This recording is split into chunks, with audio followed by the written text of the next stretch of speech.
अस्सलाम वालेकुम। वीडियो की तरफ जाने से पहले मेरी आपसे गुजारिश है कि आप इस चैनल को ज़रूर सब्सक्राइब करें ताकि हर नई आने वाली वीडियो आप तक पहुंच सके। दुनिया के 21 शहरों में क्रिसमस की तकरीबात शानदार तरीके से मनाई जाती हैं। फ्रांस का शहर स्ट्रासबर्ग भी इनमें शामिल है। क्रिसमस ट्री का तस्वर इसी शहर से आया।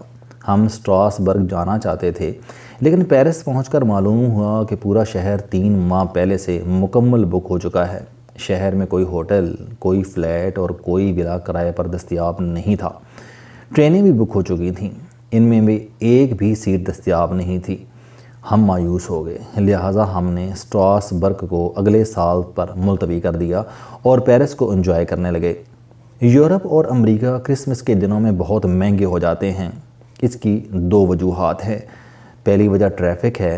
पूरी क्रिश्चियन दुनिया के लोग एक शहर से दूसरे और दूसरे मुल्क से तीसरे में सफ़र करते हैं। इसकी वजह 24 दिसंबर की रात का डिनर होता है। ईसाई रवायात के मुताबिक हज़रत ईसा अलैहिस्सलाम ने 24 दिसंबर की रात अपनी वालिदा, अपने सौतेले वालिद जोसेफ, जिनका अरबी नाम यूसुफ, ईसाई रवायात के मुताबिक हज़रत मरियम अलैहिस्सलाम ने जोसेफ से बाकायदा शादी की थी और उन्होंने हज़रत ईसा अलैहिस्सलाम की परवरिश में अहम किरदार अदा किया था और साथियों के साथ इकट्ठा डिनर किया था। चुनाचे पूरी ईसाई दुनिया 24 दिसंबर का डिनर अपने वालिदैन और बहन भाइयों के साथ करती है। ये इस गेट टुगेदर के लिए दुनिया भर से सफ़र करके अपने आबाई शहर और घर आते हैं। चुनाचे ईसाई दुनिया में दिसंबर बिलखसूस आखिरी 10 दिनों में फ़्लाइट्स और ट्रेन के टिकट्स महंगे हो जाते हैं। सीटें भी दस्तयाब नहीं होती। 2 दिसंबर के दूसरे हफ्ते बच्चों को स्कूल और कॉलेज और वालिदैन को दफ्तरों से छुट्टियां हो जाती हैं, लिहाजा ये अपने आबाई इलाके में जाने से कबल किसी ऐसे शहर जाते हैं जहां क्रिसमस का मेला लगा हो। इस वजह से भी रश हो जाता है। न्यूयॉर्क और पेरिस दोनों क्रिसमस के दिनों में मसरूफ़ तरीन शहर बन जाते हैं। हम न्यूयॉर्क पहुँचे तो वहाँ बहुत रश था। गलियों, बाज़ारों, रेस्टोरानों और कॉफ़ी शॉप्स में लोग ही लोग थे। हमने वहाँ से पेरिस की फ़्लाइट ली तो 350 मुसाफिरों का जहाज़ दरवाजे तक पैक था। इसमें वाकई तल धरने की जगह नहीं थी। पेरिस में भी रश था। शांज़ेलीज़े को हर साल की तरह क्रिसमस लाइट्स के साथ सजाया गया था। शॉपिंग सेंटर्स में दाखिले के लिए लाइन्स लगी थीं, जबकि रेस्टोरानों और कॉफ़ी शॉप्स के लिए बाकायदा बुकिंग कराना पड़ती थी। पेरिस में सर्दी भी थी और बारिश भी, लेकिन इसके बावजूद सड़कों पर रश था। शहर में 2 जगहों पर क्रिसमस मार्केटें लगी थीं, कनकॉर्ड के साए में और पहाड़ी चर्च सेक्रे कवर की पुरानी और पथरीली गलियों में। चर्च सेक्रे कवर 150 साल पुरानी इबादतगाह है। ये पहाड़ी पर इस्तादा है और इसकी दोनों साइड से पूरा पेरिस शहर दिखाई देता है। दिन के वक्त यहाँ बहुत रश होता है। गलियों में छोटे छोटे कैफ़े और रेस्टोरां हैं, जबकि मरकज़ी चौक में मुसव्वर डीजल लगाकर स्याहों की तस्वीरें और स्केच बनाते रहते हैं। चर्च के साथ साथ क्रिसमस मार्केट लगी हैं। लोग वहां जाते हैं, खाते पीते हैं और शॉपिंग करते हैं। वहां छोटी ट्रेन भी चलती है जिसके स्टाफ ने क्रिसमस का सुर्ख और सफ़ेद लिबास पहना होता है। बच्चे इस ट्रेन को बहुत एंजॉय करते हैं। फ्रांस में लोग क्रिसमस के मौका पर गर्म वाइन पीते हैं, लिहाजा हर दूसरी दुकान और ठेले पर सूप की तरह वाइन उबल रही थी और ये बाकायदा सूप के प्यालों या कॉफ़ी के कागज़ी मगों में डाल कर दी जाती थी और लोग हाथ रगड़ कर इसे सूप की तरह पीते हैं। चर्च सारा दिन खुला रहता है और लोग ज़ियारत के लिए इसमें दाखिल होते रहते हैं। गलियों में कैफ़े और रेस्टोरां हैं, इनमें रात गए तक रश रहता है।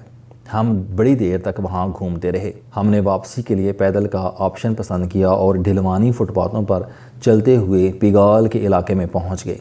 ये इलाका कभी बदनाम होता था, लेकिन अब ये साफ़ सुथरा हो चुका है। मलाइन रुच का शो इसी इलाके में होता है। ये स्टेज ड्रामा 135 साल से मुसलसल चल रहा है। पेरिस इस लिहाज से भी बहुत मुनफरिद शहर है। इसमें फोकट और कैफ़े डी फ्लोरा जैसे कैफ़े हैं। फोकट 129 साल से चल रही है। ये शांज़ेलीज़े पर है और अपनी कॉफ़ी और स्वीट डिशेस की वजह से पूरी दुनिया में मशहूर है। इसका खाना भी लाजवाब है। कैफ़े डी फ्लोरा मशहूर का कैफ़े था। यहाँ पॉल सार्थर और हेमिंगवे जैसे लिखारी रोज़ाना बैठते थे। मैं आज से 15 साल कबल पहली मरतबा वहाँ गया था। उस वक्त कैफ़े में سارتر کی کرسی اور ہیمنگ وے کا مجسمہ ہوتا تھا۔ کاؤنٹر پر وہ فون بھی پڑا تھا جس سے ہیمنگ وے یورپ اور جنگ کی خبریں امریکہ میں لکھواتا تھا، لیکن اب یہ ختم ہو چکے ہیں۔ ہیمنگ وے کا مجسمہ اور سارتر کی کرسی دونوں اٹھا دی گئی ہیں اور سٹاف بھی ان کے وجود سے واقف نہیں ہے۔ یہ کیفے 1885 میں بنا تھا اور یہ 139 برسوں سے مسلسل چل رہا ہے۔ میں 5 سال کے وقفے سے وہاں گیا اور خاصی مایوسی ہوئی۔ کیفے سے وابستہ سارا رومانس غارت ہو گیا، جبکہ فوکٹ میں جینز اور جاگرز کی وجہ سے انٹری نہ ہو سکی۔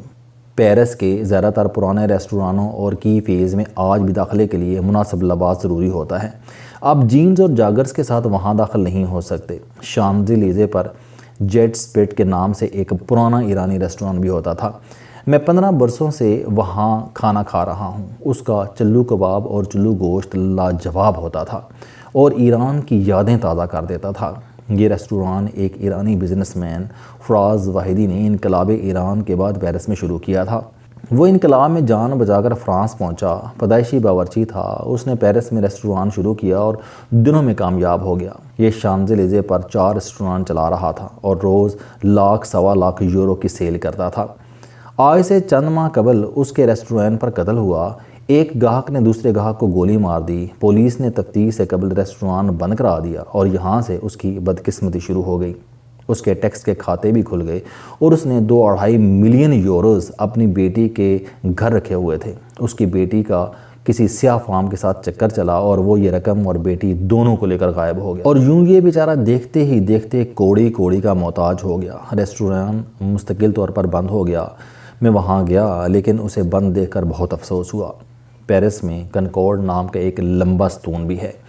یہ گرینائٹ کا 23 میٹر اونچا ستون ہے جس پر قدیم فرعونی زبان میں کچھ لکھا ہوا ہے۔ نپولین بوناپارٹ نے 1798 میں مصر فتح کیا تو یہ لکسر شہر سے آتے ہوئے 2 ستون پیرس لے آیا تھا۔ یہ کنکورڈ کہلاتے ہیں۔ ایک کنکورڈ شانزلیزے کے آخر میں لور میوزیم کے پارک کے سامنے استادہ ہے، جبکہ دوسرا دریائے سین کے کنارے نصب تھا۔ دوسرا ستون امریکہ لے گیا اور یہ آج کل واشنگٹن میں کیپٹل ہل پر لگا ہے۔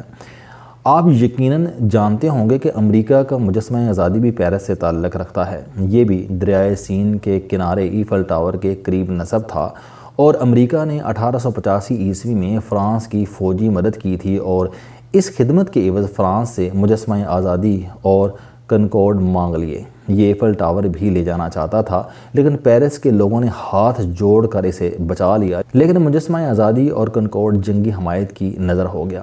مصر سے 2.5 کنکورڈ باہر نکلے تھے۔ ایک اس وقت واشنگٹن میں ہے، دوسرا پیرس میں اور آدھا استنبول میں بلو ماسک یعنی نیلی مسجد کے پیچھے لگا ہے۔ یہ شاہ سلیمان کے دور میں مصر سے استنبول لایا گیا تھا۔ اس زمانے میں اسے لانے کے لیے اتنا بڑا بحری جہاز نہیں بنا تھا، لہٰذا اسے کاٹ کر 2 حصوں میں تقسیم کیا گیا۔ آدھا مصر میں چھوڑ دیا گیا اور باقی حصہ استنبول لا کر سلطان احمد کے علاقے میں فٹ کر دیا گیا تھا۔ بعد ازاں اس کے ساتھ نیلی مسجد بن گئی اور یوں یہ مسجد کے سامنے پناہ گزیر ہو گیا۔ آپ یہ جان کر حیران ہوں گے کہ مصر کے شہر لکسر یعنی القصر کی ویلی آف کنگز میں ایسے 127 کنکورڈ نصب ہیں اور یہ فرعونوں کے دور کی سائنسی عظمت کی گواہی ہیں۔ پیرس کی کرسمس مارکیٹ کنکورڈ کے سائے میں لگی تھی۔ کنکورڈ پر فاصلے سے نیلی اور سفید روشنیاں ڈالی جا رہی تھیں اور یہ دور اندھیرے میں کرسمس کینڈلز بن کر چمک رہا تھا۔ 23 دسمبر کی رات وہاں اندھیرا بھی تھا، ہلکی ہلکی بارش بھی اور سردی بھی۔ اس سردی، بارش اور اندھیرے میں کرسمس کے گانے بج رہے تھے۔ پوری فضا میں ایک تقدس ہلکورے لے رہا تھا۔ السلام علیکم۔ آپ سٹوڈنٹ ہیں، کوئی جاب کرتے ہیں، کاروبار کرتے ہیں یا پھر آپ گھریلو زندگی گزار رہے ہیں۔ اگر آپ اپنی زندگی کو بدلنا چاہتے ہیں تو اس چینل علم دوستی پر آپ زندگی میں کامیابی کے لیے جاوید چوہری صاحب کے موٹیویشنل، سوشل، سیلف ڈسکوری سے ریلیٹڈ اور صحت سے متعلق بے شمار کالم سن سکتے ہیں۔ میرا دعویٰ ہے کہ یہ چینل آپ کی زندگی بدل دے گا۔ اس چینل کا مقصد اچھی باتیں معاشرے میں پھیلانا ہے اور اچھی بات کو دوسروں تک پہنچانا صدقہ جاریہ ہے۔